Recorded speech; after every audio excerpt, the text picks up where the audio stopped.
사랑하는 아버지, 이 시간에 말씀을 묵상할 때 우리의 마음속에 있는 걱정과 염려와 두려움들을 다 치유하여 주시고 주님의 말씀에 힘입어 강하고 담대한 백성으로 승리하게 하여 주옵소서. 부탁하며 예수님의 이름으로 기도하옵나이다. 아멘. 새해를 시작한 지 벌써 3주째가 되었습니다. 우리는 새해를 맞을 때마다 한편에는 새로운 소망, 근데 그 소망 뒤에 언제나 두려움이라고 하는 것들이 서성거리는 것을 느낍니다. 우리가 두려워하는 이유는 앞일에 대해서 예측할 수 없기 때문이에요. 우리가 누가 생각했습니까? 갑자기 코로나가 터져서 모든 것이 멈출 줄을. 누가 생각했습니까? 작년 한 해 그렇게 수많은 일들과 인명피해가 일어날 줄을. 누가 생각했겠어요? LA의 그 불이 지금도 꺼지지 않았다고 어제까지 계속 불이 탄다고 그러잖아요. 미래학자들은 수많은 책을 내고 미래를 예언했지만 그 예측을 제대로 맞춘 사람이 없어요. 그래서 우리 인생은 두려운 거예요. 네, 여러분, 그래서 성경에서 하나님이 가장 많이 말씀하시는 말씀이 뭐라고 그래요? 두려워하지 말라. 실제로 루마니아에서 복음을 전하다가 감옥에 갇혔던 리차드 범브란트라고 하는 목사님이 14년 감옥 생활을 하는데 처음 8년 중에 3년을 독방 생활을 합니다. 그런데 폐렴까지 걸려서 피를 토하니까 주변에서 너 이 사람은 곧 죽을 거야. 이분이 너무 억울했어요. 빛도 들어오지 않는 독방에서 하나님께 호소했어요. 하나님, 내가 주님을 위해 살겠다고 사역을 하고 복음을 전했는데 고작 이렇게 초라한 모습으로 형장의 이슬로 사라져야 되는 겁니까? 그랬더니 하나님 말씀하셨어요. 너 성경에 두려워하지 말라는 구절 아니? 몇 번이나 쓴 줄 아니? 그래서 이분이 감옥에서 아마 성경을 쳤던가 봐요. 두려워하지 말라는 막 쳤더니 365이나 있더라는 거예요. 깜짝 놀랐다네. 하나님이 그러시더래. 내가 왜 365번이나 두려워하지 말라고 쓴 줄 아니? 매일 두려워하지 말라고 너에게 말하고 싶어서 그런 거야 라고 그랬다라는 거예요. 여러분, 이 말씀은 마치 하루하루 걱정하고 근심하는 우리에게 하나님이 야 두려워하지 마 이렇게 말씀하시는 것 같아요. 하지만 돌려서 얘기하면 무슨 뜻이에요? 우리는 늘 두려워하며 사는 사람들이라는 거예요.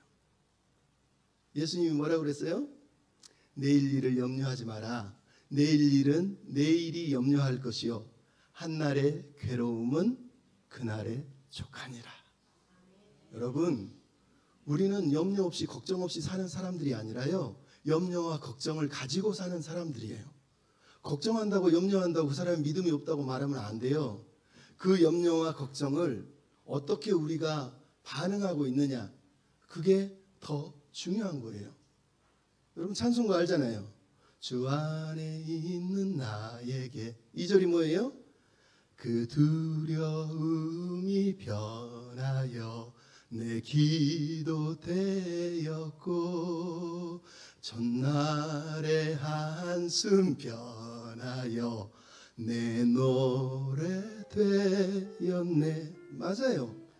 우리의 두려움이 기도가 되고 우리의 한숨이 찬송이 되기를 하나님이 원하시는 거예요. 두려움과 걱정이 있는 게 문제가 아니에요.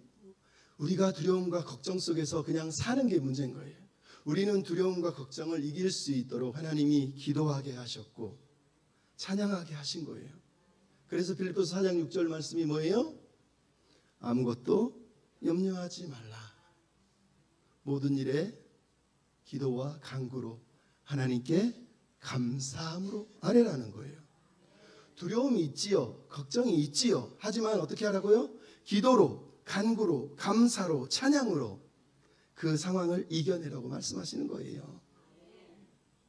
여러분, 오늘 본문에 나오는 요수아를 생각해 보십시오. 위대한 지도자 모세가 죽었어요. 그리고 자기 앞에는 이 200만 대군을 이끌고 가나안 땅이라고 하는 한 번도 경험해보지 못한 그 땅에서 전쟁을 치러야 되는 앞도 보이지 않는 상황으로 지금 들어가려고 하는 거예요. 얼마나 두려웠겠습니까? 근데 하나님이 뭐라고 그러세요? 두려워하지 말라, 놀라지 말라라고 말씀하시는 거예요. 왜요? 모세의 세대는 끝났어요. 이제 여호수아와 함께 여호수아 세대가 가나안을 향해서 나아가려고 하고, 하나님은 이 여호수아 세대를 끌고 새로운 시작을 지금 하시려고 이들을 끌고 가고 있는 거예요.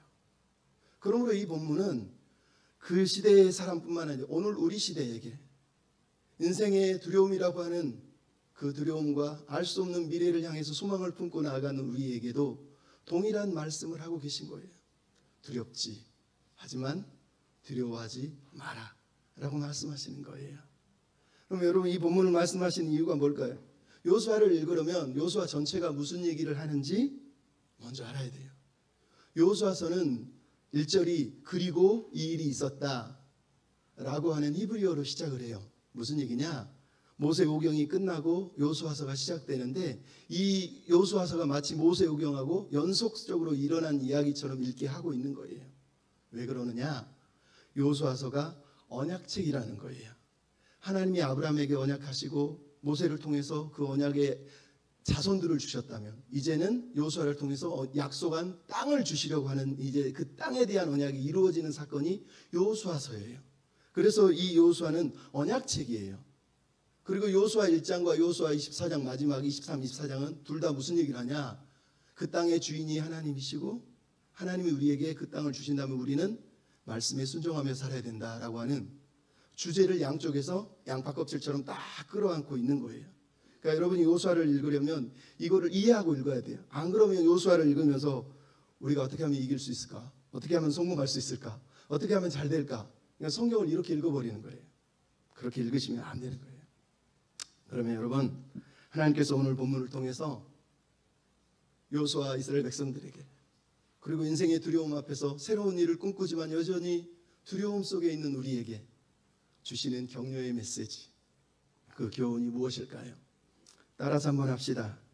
하나님의 비전에 헌신합시다. 네, 하나님의 비전에 헌신해야 돼요. 여러분, 오늘 본문 1절에 뭐라고 그랬어요? 모세가 죽은 후에, 여러분, 사람은 떠나는 거예요. 사람은 떠나는 거예요. 여러분, 이 땅의 문제가 뭐예요? 사람에게 헌신하기 때문에 늘 힘겨운 겁니다. 물론 모세의 죽음이 얼마나 큰 두려움이 됐을지는 우리가 여호수아와 이스라엘 백성들을 생각해 보면 사실 상상은 가요. 아마 해리 트루먼이 이런 경험을 했지 않았나 싶어요. 여러분, 미국의 33대 대통령인 해리 트루먼은 사실 32대 대통령인 루즈벨트가 갑자기 뇌출혈로 쓰러지더니 죽은 거예요. 그리고 자기가 부통령이었는데 대통령으로 취임한 그 대통령을 대신해서 3개월 만에 자기가 대통령직을 승계받아야 했던 일이 벌어진 거예요. 얼마나 두려워했는지 알 수가 없어요. 근데 여러분, 해리 트루먼이라는 사람은 연약한 사람이 아니에요. 어려서부터 자기 동네에 있는 도서관에 있는 책을 다 읽을 정도로 똑똑했고 정말 철저하게 준비해서 대통령 준비를 한 사람이었어요. 아주 잘 준비돼서 루즈벨트 대통령이 너는 내 후계자야 그러면서 부통령으로 세웠던 사람이에요. 그럼에도 불구하고 그가, 루즈벨트가 죽자마자 얼마나 두렵고 떨었는지 기자들에게 이렇게 얘기를 했어요. 하늘과 달과 행성이 다 나에게 떨어지는 것 같습니다. 여러분이 평생에 한번 기도할 수 있다면 나를 위해서 지금 기도해 주셔야 됩니다. 그렇게 두려워했다는 거예요. 왜 두려워했어요? 전임자 때문에 그래요. 여러분, 루즈벨트라고 하는 사람은 지금 39세에 하반신 마비가 걸려서 죽을 때까지 하반신 마비로 장애를 안고 살면서도 4번이나 대통령, 12년 동안 미국을 다스린 역대 최초의 대통령이었다는 거예요. 전 세계의 대공황, 미국에서는 그 당시 1,500만 명이라고 하는 실직자, 1,500명이 아니에요. 1,500만 명의 실직자가 나왔고 은행이 도산하고 금융경이 파산이 나고 모든 사람들이 다 길거리에 널어앉는 상황에서 대통령이 돼서 미국 세계 대공황을 이겨냈고 2차 세계대전을 승리로 이끌었던 사람이에요. 그 앉은 하반신 마비인 그 사람이 그 일을 한 거예요. 그러니까 미국 사람들이 얼마나 우러러보고 존경했겠어요. 그런데 그 지도자가 갑자기 서거를 한 거예요. 여러분, 오늘 보면 여호수아가 느끼는 두려움이 해리 트루먼이 느꼈던 그 두려움이 하늘에서 행성이 떨어지고 하늘의 해와 달이 다 떨어져 내리는 것처럼 세상이 꺼져버린 것 같은 두려움이었다고 말하잖아요. 여호수아가 바로 그런 두려움을 느낀 거예요. 여러분, 존 칼빈이라고 하는 신학자가 그래서 이런 얘기를 했어요. 아무리 완벽하게 준비된 지도자도 결정적인 순간이 오면 흔들리고 주저하는 경우가 있다. 여러분, 해리 트루만도 엄청 준비 잘했어요. 여호수아도 리더가 되기 위해서 엄청 많은 준비를 한 사람이에요. 다 갖췄어요. 하지만 모세의 죽음 앞에서 벌벌벌 떨었다고 성경이 말하는 거예요. 여러분, 이게 인간의 모습인 거예요. 내 능력은요, 내가 아무리 갖추고 있어도 두려움이라고 하는 어떤 상황 앞에 오면 또 두려워하는 거예요. 근데 여러분, 여호수아가 들어갔을 그 두려움의 실체가 뭐예요?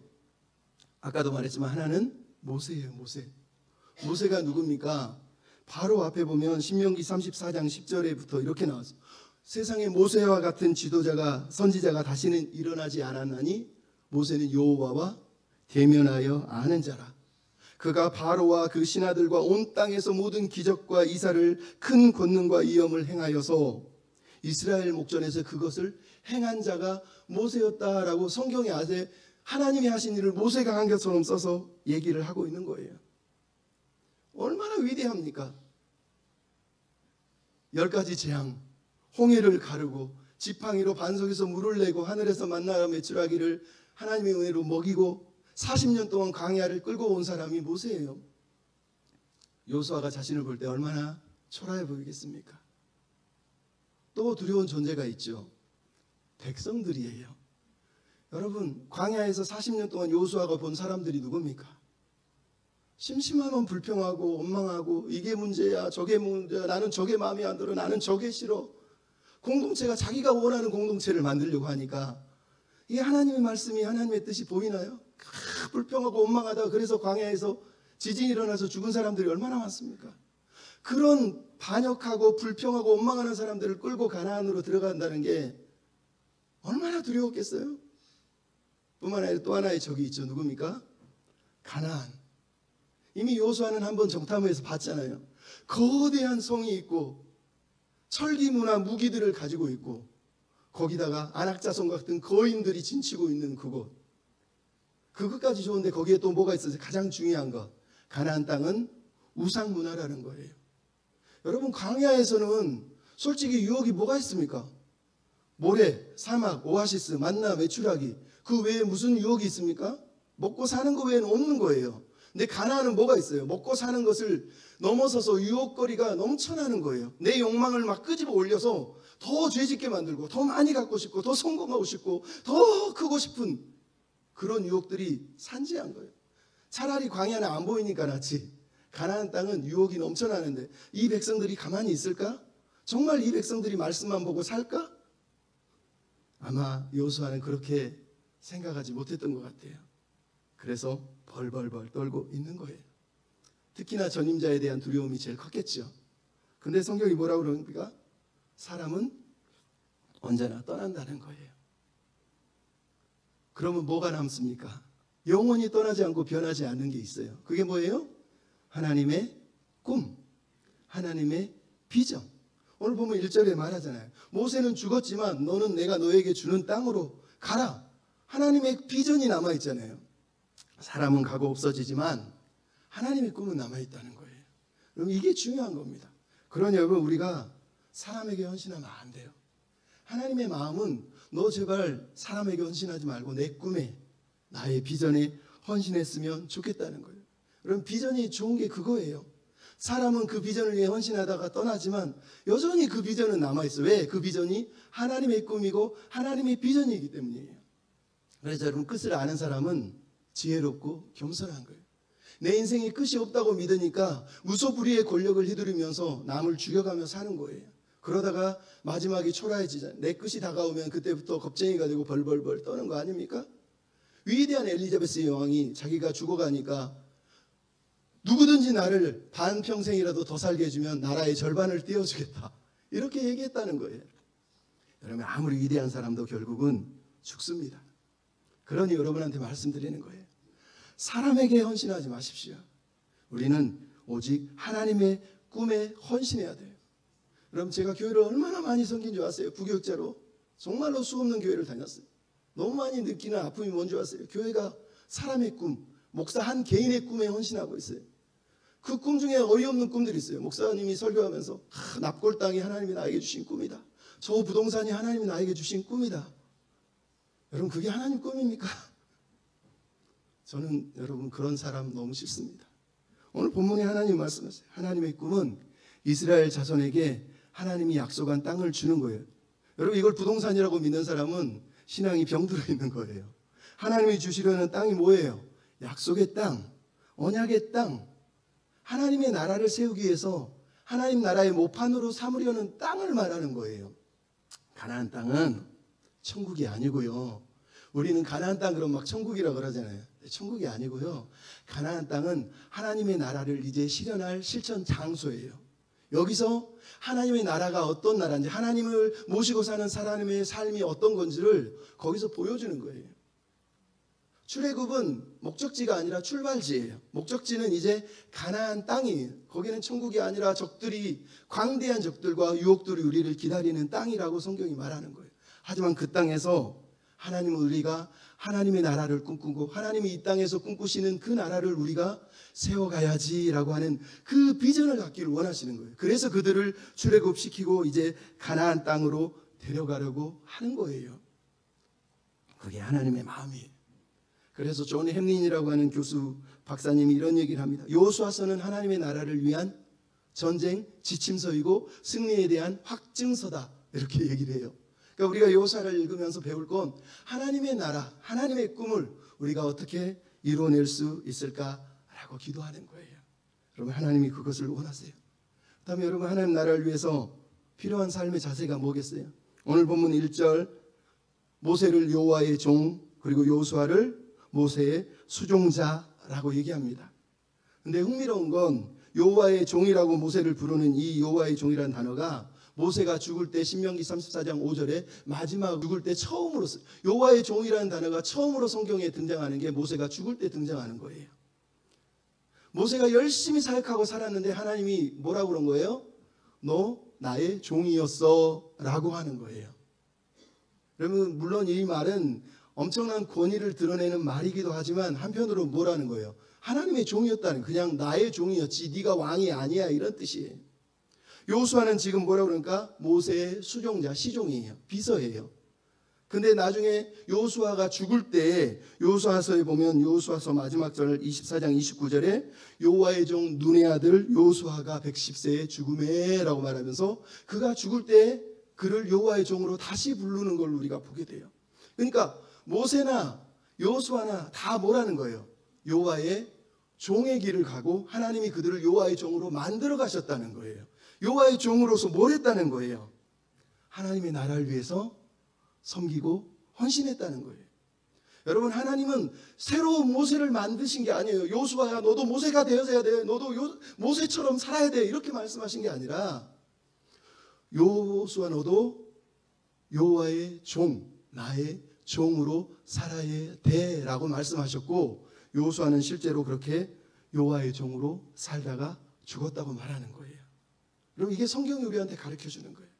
그러니까 여러분 하나님 나라를 꿈꾸는 사람들은 그 누구도 내가 대단한 사람이라고 여기면 안 돼요. 우리 모두는 다 여호와의 종이에요. 하나님의 종으로 살아가는 거예요. 우리 1절의 은혜가 뭡니까?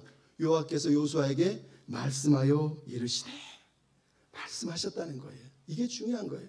모세는 죽었지만 너는 사람의 소리가 아니라 왕인 나 여호와 하나님 내 소리에 귀를 기울여야 돼 라고 오늘 본문 하나님이 말씀하고 있다는 거예요.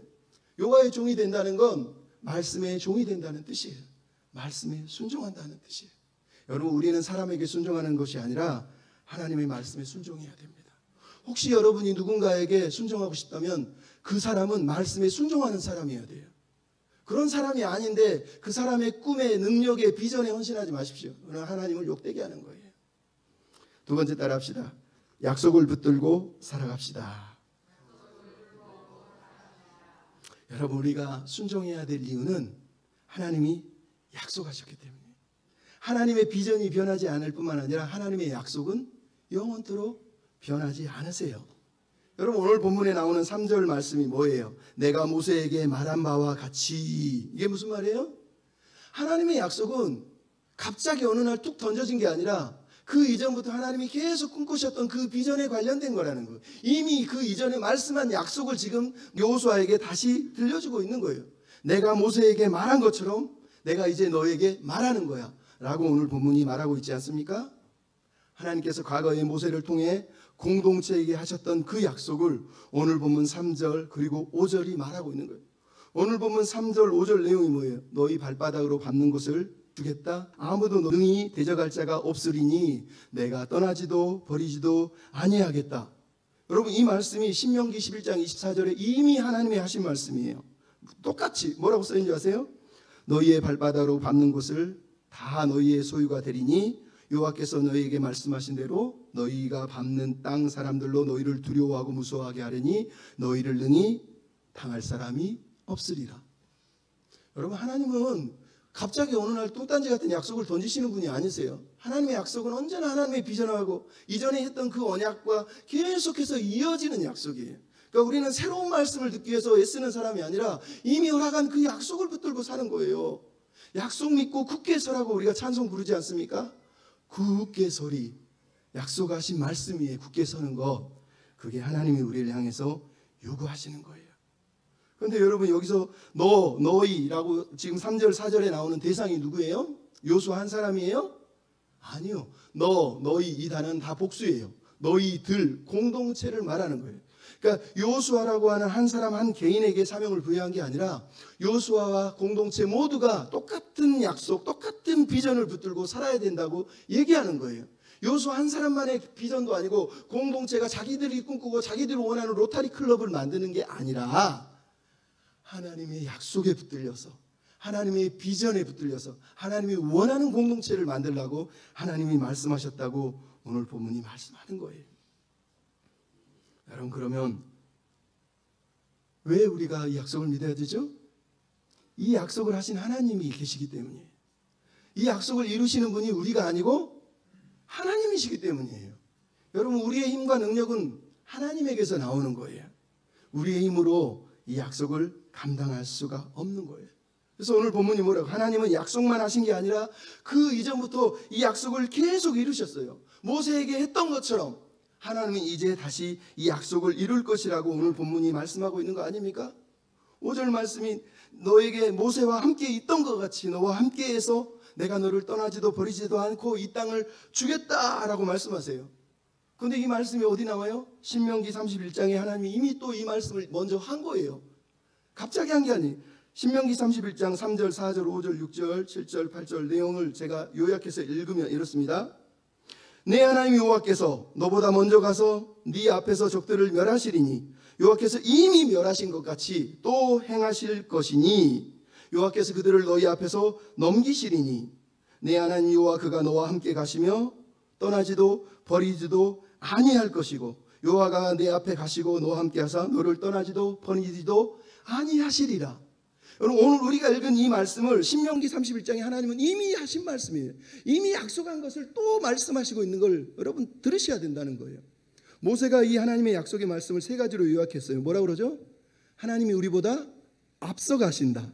두 번째, 하나님이 우리와 함께 하신다. 세 번째, 하나님이 우리를 떠나지도 버리지도 아니하신다는 거예요. 여러분 하나님이 적들을 쫓아내신 것처럼 가나안 땅에서도 그렇게 하실 거라는 거예요. 얼마나 놀라운 축복의 말씀입니까? 이 약속을 믿는다면 우리가 뭘 해야 됩니까? 우리 인생의 힘과 도움이 하나님뿐임을 믿어야 되는 거예요. 아무리 두렵고 어려워도 여러분 우리가 세상을 의지하고 살면 안 됩니다. 하나님을 의지해야 돼요. 여러분 제가 대충 편안하게 대강 산 것 같습니까? 매일 씨름하고 고민하면서 저도 걱정하고 살아갑니다. 그럼에도 기도합니다. 하나님이 우리의 도움이시고 하나님이 내 인생의 주인이시고 내가 할 일은 감사하지. 여러분 시편에 써 있잖아요. 146편 3절 귀인들을 의지하지 말고 도울 힘이 없는 인생도 의지하지 말지니 야곱의 하나님을 자기의 도움으로 삼으며 여호와 자기 하나님께 소망을 두는 자는 복이 있도다. 에레미야 17장 5절 무릇 사람을 믿으며 육신으로 그의 힘을 삼고 마음이 여호와께서 떠난 그 사람은 저주를 받을 것이라. 그러나 무릇 여호와를 의지하며 여호와를 의뢰하는 그 사람은 복을 받을 것이라. 내가 산을 향하여 눈을 들리라. 나의 도움이 어디서 올까? 나의 도움은 천지를 지으신 여호와에게서로다. 믿습니까?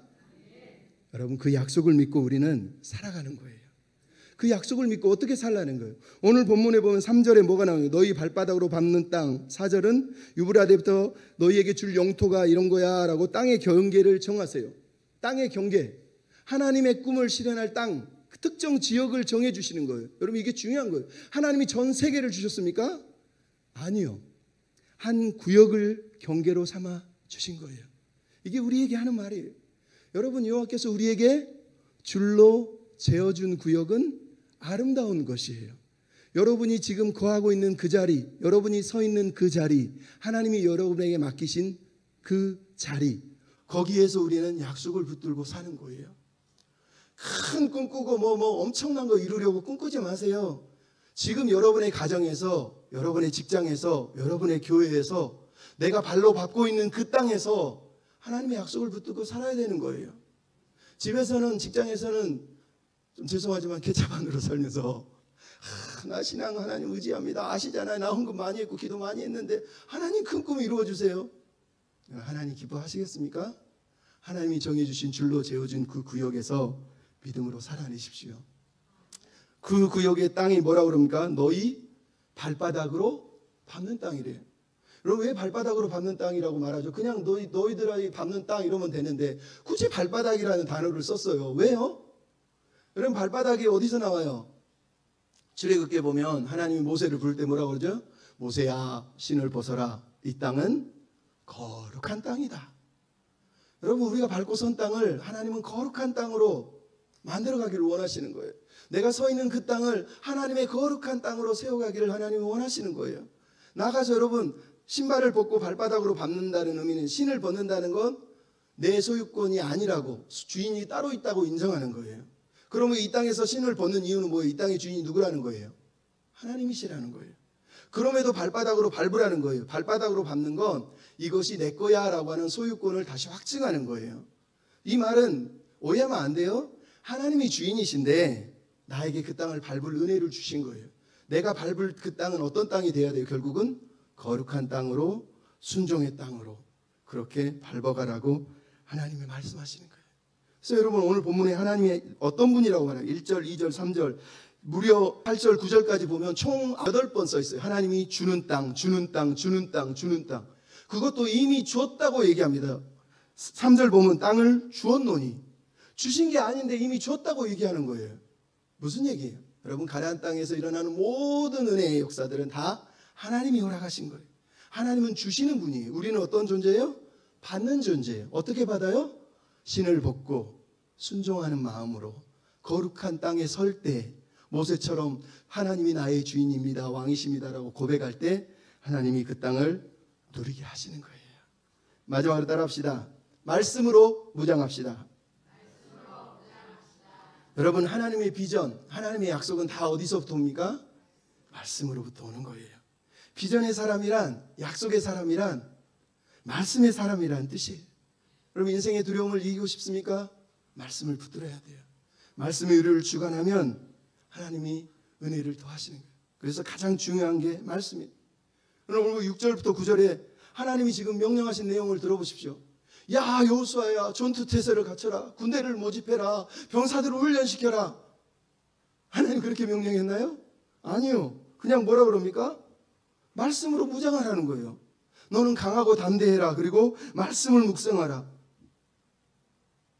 여러분, 이 명령 허탈해 보이지 않습니까? 사실 허탈하죠. 하나님 능력 많으신데 굳이 꼭 이렇게 명령하실 필요가 뭐 있어요? 차라리 전차 한 500대 주시던가, 아니면 무기 막 병기창고, 하늘에서 막 병기창고를 던져주시던가, 아니면 천군천사 막 불말불경고를 보내주시면 두려워할 필요 없잖아요. 당당하게 그냥 나갈 텐데 하나님이 그런 건 주시도 않고 그냥 대뜸 너 마음에 강하고 담대하래요. 마음이 강하고 담대하래요. 얼마나 허탈해 보입니까? 근데 여러분, 이게 중요한 거예요. 왜? 여호와 하나님이 만군의 하나님이시고 온 군대의 왕이시고 역사의 주관자고 땅의 주인이시라면 그 하나님 앞에서 우리가 해야 될 반응이 뭐예요? 말씀에 귀 기울이는 거예요. 신하가, 종이 주인 앞에, 왕 앞에서 할 수 있는 건 딱 하나밖에 없어요. 무엇을 하사하시든지 들을 준비, 받을 준비를 하는 거예요. 하나님이 지금 그걸 말씀하고 계신 거예요. 그래서 오늘 본문에 강하고 담대하라, 이 말은 너 용기 내, 너 힘을 내서 싸울 마음을 가져봐. 왜 그렇게 겁내고 있니? 이렇게 말씀하시는 게 아니에요. 오늘 본문에 강하고 담대해야 될 이유가 뭐라는 거예요? 말씀을 지키기 위해서. 너는 네 마음을 강하고 담대해서 목숨을 걸고 말씀을 지키라는 거예요. 목숨을 걸고 저놈 쫓아가서 때려 죽이라고 말한 게 아니라, 목숨을 걸고 저 땅, 저 원수들 죽이라고 말한 게 아니라, 온 힘을 다해서 말씀을 지키기 위해서 힘쓰고 애쓰라고 하나님이 지금 말씀하고 있는 거예요.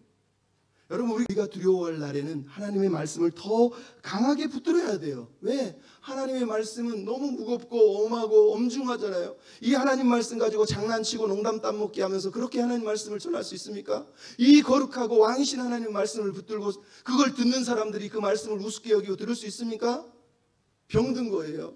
하나님의 말씀의 엄중함 때문에 왕의 명령을 들을 사람들은 이 말씀을 정말로 목숨을 걸고 붙잡고 목숨을 걸고 듣고 목숨을 걸고 지키라고 오늘 본문이 말하는 것 아닙니까? 성령의 검, 유일한 검 뭡니까? 성령의 곧 하나님의 말씀이란 말이에요. 말씀을 가지라는 거예요. 시편 56편 3절 4절도 뭐라고 그럽니까? 다윗이 내가 두려워하는 날에는 내가 주를 의리하리니 내가 하나님을 의지하고 그 말씀을 찬송하올지라. 두려운 날에 뭘 했다는 거예요? 말씀을 의지했다는 거예요. 말씀을 붙들었다는 거예요. 그 말씀에서 기도가 나오고 그 말씀에서 찬송이 나오는 거 아닙니까? 그 말씀을 붙들라고 말하는 거예요. 여러분, 그러므로 하나님 나라를 세워가는 도구는 말씀이에요. 그래서 오늘 본문 7절 8절이 뭐라고 그럽니까? 말씀을 주야로 묵상하라는 거예요. 말씀을 묵상하라는 거예요. 시편 1편도 똑같잖아요. 뭐라고 그럽니까? 시편 1편 2편 복 있는 사람은 오직 여호와의 말씀을 주야로 묵상하는 사람이에요. 여러분, 시편의 그 기자는 여호수아 1장에 이 말씀을 인용하고 있는 거예요. 하나님의 사람, 하나님의 복을 누리는 사람은 누구냐? 주야로 말씀을 묵상하는 사람이라는 거예요. 여러분, 이 묵상이라는 단어가 히브리어로 하가라 그럽니다. 많이 들어보셨을 거야. 뭐 요즘 교수님이 가르쳐 줄 수도 있으니까. 하가가 무슨 뜻이에요? 성경에 보면 하가에 대한 단어들이 여러 번, 하나는 사자가 으르릉거리는 소리, 하나는 비둘기가 구구구구구, 하나는 슬픈 여인들이 울면서 애절하게 우는 소리, 하나는 시인이 성경을 읽으면서 소리내어 읊조리는 소리를 말해요. 즉 묵상이라는 건 소리를 낸다는 뜻이에요. 명상한다는 뜻이 아니에요. 그래서 유진 피터슨이라고 하는 분이 묵상이라는 단어를 뭐라고 표현했냐? 여러분 생각해 보세요. 강아지가 있습니다. 배가 고파요. 내 주인이 뼈다귀 하나를 딱 던져줘요. 강아지들이 그 뼈다귀 가지고 한번 핥아보고 에 맛없어 버립니까? 아니요. 그 뼈가 세상에 아무것도 안 남을 때까지 계속 핥고 또 자기 집에서 또 쳐다보고 으르릉 하다가 또 핥고 또 먹고 또 핥아요. 왜 그러는 거예요? 그게 묵상이에요. 묵상. 하나님의 말씀을 받으면 그 말씀을 가지고 계속 쳐다보고 즐거워하고 또 핥고 먹어보고 씹어보고 맛보고 또 씹어보고 먹어보고 맛보고, 그 강아지가 그렇게 자기 뼈다귀를 묵상하듯이 묵상하는 거, 그게 하나님의 말씀을 묵상하는 자세예요. 소리내어서 강아지가 으르릉 거리듯이 계속 말씀이 들려오는 거예요. 내 영혼에 들려와서 내 마음속에 내 말씀이 차고 넘치게 만드는 거예요. 여러분, 건강한 교회는 돈이 많은 교회가 아니고요, 성도가 많은 교회가 아니고 말씀이 충만한 교회예요. 골로새서에 써 있잖아요. 그리스도의 말씀이 너희 안에 충만히 풍성히 거하여 시와 찬미와 신령한 노래로 하나님께 찬양하고 모든 일에 범사에 하나님께 감사하라. 여러분, 말씀이 있으면 사는 거예요. 말씀이 있으면 승리할 수 있는 거예요. 하나님은 우리가 세상과 싸워 이기기 위해서 무기를 들고 재력을 들고 세상 것들을 갖추고 나가라고 말한 게 아니라 말씀의 사람이 되라고 말씀하시는 거예요. 말씀의 사람이 되라는 거예요. 여러분, 말씀의 사람이 되셨습니까? 7절, 8절, 9절 내용이 다 똑같잖아요. 네 입에서 말씀이 떠나지 않게 하래요. 주야로 묵상하래요. 여러분, 주야로 묵상하고 소리내어 읽으면서 계속 묵상하면 그 말씀이 나를 지배하고 말씀이 나를 형성해서 내가 하나님의 백성으로 탄생하는 거예요. 하나님의 말씀의 사람으로 태어나는 것, 그것을 하나님이 우리에게 요구하시는 거예요. 그래서 단 한 번이 아니에요. 5절에 뭐라 그럽니까? 평생, 네 평생에 너를 당할 자가 없다는 얘기는 네 평생의 말씀을 의지하기 때문이라는 뜻이에요. 그 말씀 묵상의 결과를 뭐라고 그럽니까? 7절, 8절에 형통하리라, 평탄하리라 얘기하는 거예요. 여러분, 형통하다, 평탄하다 이 단어가 무슨 뜻인지를 여러분이 아셔야 교회 생활을 지혜롭게 할 수가 있어요. 형통하다, 평탄하다의 결과는 뭐냐? 하나님과 함께 한다는 뜻입니다. 여러분, 형통이라는 단어를 다른 성경에서는 지혜라고 번역했고, 평탄이라고 하는 단어를 다른 성경에서 창세기 39장에서는 형통이라고 번역을 해놨어요. 근데 형통이나 지혜는 둘 다 똑같아요. 평탄, 형통은 단어는 틀리지만 말이 똑같아요. 무슨 얘기냐? 오늘 본문에 먼저 평탄이라고 하는 단어가 창세기 39장에서는 요셉이 형통하더라 할 때 그 형통이에요. 그러니까 형통이에요. 찰나으라 그래서 앞으로 나아가다, 발전하다, 뭔가가 잘 이루어진다 이런 뜻입니다. 두 번째 오늘 본문에 써있는 형통이라는 단어는 샤칼이라고 그래서 지혜롭다, 지혜, 형통하다 이렇게 번역이 돼 있어요. 즉 지혜라는 뜻이에요. 근데 이 지혜가 무슨 뜻이냐? 하나님의 말씀을 듣고 배우고 순종하로 인해서 얻어지는 지혜, 그로 인해서 삶의 모든 관계가 하나님과 사람과의 관계가 질서를 잘 본 상태, 그 상태가 샤칼, 형통이라고 하는 지혜라는 단어예요. 그러면 여러분, 형통과 지혜는 동전의 양면이에요. 그러니까 여러분이 성경을 읽다가 형통 한 단어만 나와도 이거는 이 형통은 지혜로운 형통이구나, 두 개가 같은 거지 라고 이해하셔야 돼요. 무슨 얘기를 하려고 그러냐? 성경이 말하는 형통은 재정적인 성공을 얘기한 적이 한 번도 없고 우리 인생에 우리 의미로 일처리가 잘 되는 걸 얘기하는 뜻이 아니에요. 성경이 말하는 평탄과 형통, 오늘 본문도 마찬가지예요. 특별히 형통과 평탄이 두 개가 같이 쓰인 게 1장 8절 성경에서 유일한데, 이 구절이 강조하는 게 그거예요. 우리가 하나님 말씀 묵상해서 말씀으로 내가 지혜를 얻어서 하나님과 관계와 사람의 관계가 질서가 세워져요. 올바른 질서가 이루어지면 내 삶 속에 무슨 일이 벌어지는 거예요? 하나님의 뜻이 이루어지는 거예요. 그것을 형통이라고 성경이 오늘 본문이 우리한테 들려주는 거예요. 그러니까 여러분, 성경에서 형통의 사람이 되라, 너 형통해라, 오늘 본문에도 형통할 거야, 평탄할 거야, 이 뜻이 뭐예요? 하나님의 말씀을 묵상해서 하나님의 지혜를 얻어서 하나님과 사람 앞에서 온전한 올바른 질서 가운데 살아갈 때 하나님의 뜻이 내 삶에서 이루어진다는 거예요.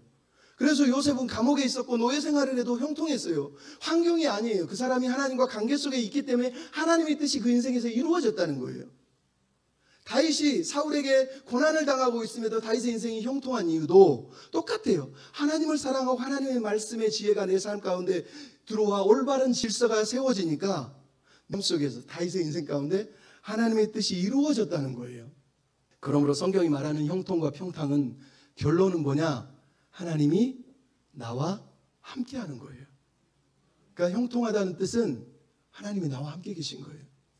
누구와 함께 있는 거예요? 하나님의 말씀을 붙잡고 하나님의 말씀을 따라 살고 하나님의 말씀에 순종하여 사는 사람과 하나님은 함께 하시는 거예요. 여러분, 요수아는 이 삶을 살았대요. 우리가 요수아 23장 2절부터 3절, 5절, 6절을 보면 요수아가 죽기 전에 여호와의 종이라는 이름을 얻을 뿐만 아니라 자기 백성들을 모아놓고 이렇게 얘기해요. 한번 들어보세요. 요수아가 온 이스라엘 곧 그들의 장로들과 수령들과 재판장들과 관리들을 불러다가 그들에게 이르되 나는 나이가 많아 늙었도다. 너희 하나님 여호와께서 너희를 위하여 이 모든 나라에서 행하신 일을 너희가 다 보았거니와 너희 하나님 여호와 그는 너희를 위하여 싸우시는 이시니라. 너희 하나님 여호와 그가 너희 앞에서 그들을 쫓아내사 너희 목전에서 그들을 떠나게 하시리니 너희 하나님 여호와께서 너희에게 말씀하신 대로 너희가 그 땅을 차지할 것이라. 그러므로 너희는 크게 힘써 모세의 율법책에 기록된 것을 다 지켜 행하라. 그것을 떠나 우로나 좌우라 치우치지 말라. 여러분, 마지막 말씀 다시 들어보세요. 너희는 크게 힘써 모세의 율법책에 기록한 것을 다 지켜 행하라. 그것을 떠나 우로나 좌우나 치우치지 말라. 여러분 이게 어디 나옵니까? 여호수아 1장 8절 9절. 하나님이 자기에게 했던 말을 자기가 평생 가나안 전쟁을 하면서 살아냈고 지켰고 이제 죽으면서 자기 백성들에게 들려주는 거예요.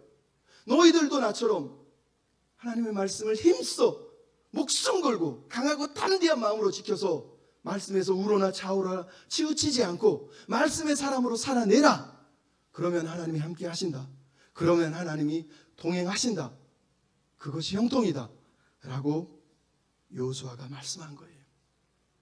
그는 그 인생의 마지막에 이스라엘 백성들에게 가장 중요한 게 부동산도 세상 부귀영화도 아닌 하나님의 말씀, 하나님의 비전, 그것이었다고 들려주는 거예요. 여러분 여호수아가 이 비전을 왜 들려줄까요? 이 말씀만 하고 마치겠습니다. 여호수아는 모세에게 하나님의 비전을 들었어요. 하나님이 꿈꾸시는 하나님의 나라의 비전을 모세가 여호수아 이스라엘 백성들에게 한번 말했어요. 신명기 33장 1절부터 5절입니다. 제가 한번 읽어드릴게요. 마지막으로. 하나님의 사람 모세가 죽기 전에 이스라엘 자손을 위하여 축복함이 이러하니라. 여호와께서 백성을 사랑하시나니 모든 성도가 그 수중에 있으며 주의 발 아래 앉아서 주의 말씀을 받는도다. 여수른의 왕이 있었으니 곧 백성의 수령이 모이고 이스라엘 모든 지파가 함께 한 때에로다. 여러분 모세가 바라본 가장 아름다운 때 어떤 때예요? 왕이신 하나님 앞에 다 모여서 하나님의 말씀을 들으며 하나님께 감사했던 그때라는 거예요. 여러분은 어떤 교회를 세우고 싶습니까? 왕이신 하나님 앞에 앉아서 그의 말씀을 받으면서 그 은혜 앞에 감사하면서 그렇게 살아간다면 하나님이 얼마나 기뻐하시겠습니까? 여러분 우리 앞에 있는 두려움들을 넘어 새로운 시작을 하나님이 원하신다면 여러분 말씀의 사람이 되십시오. 약속의 사람이 되십시오. 비전의 사람이 되어서 하나님께 영광 돌리시기를 주님의 이름으로 부탁을 드립니다.